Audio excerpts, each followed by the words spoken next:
Seveda gremo korajžno naprej tudi mi, a po pravilih, ki veljajo te dni, ko so fizični stiki prepovedani, zapovedano pa je umivanje rok.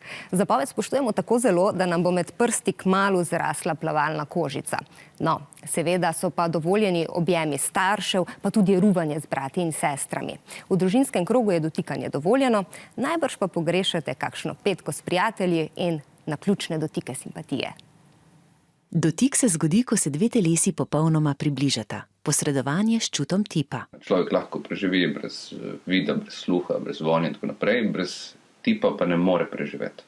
Dotik nas spremlja že od rojstva. Za dojenčke je pomemben enako kot hrana in spanje.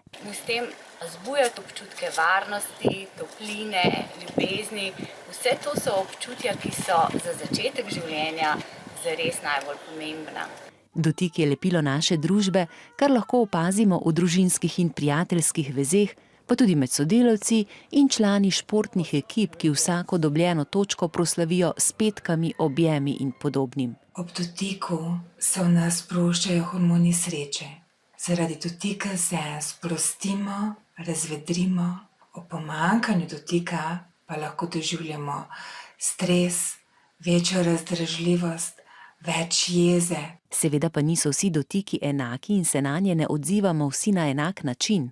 To je odvisno tako od naše osebnosti, kot tudi od kulture, v kateri smo vzgojeni. Poznamo občutke, kako je, ko se nas dotakne nekdo, ki ga želimo blizu, ali pa ko se nas mogoče dotakne nekdo, čigar dotika ne želimo. Južne mediteranske države seveda so bolj dotikajoče kulture, kjer se ljudje objemajo, poljubijo in tako naprej.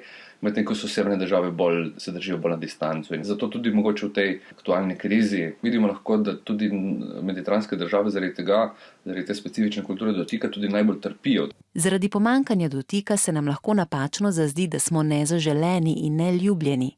Zato se stisni k človeku, ki je ob tebi in ga imaš rad. Dober nadomestek je lahko tudi mehka blazina. Na sprehodu po gozdu pa se ne čudi, če srečaš koga, ki objema drevesa.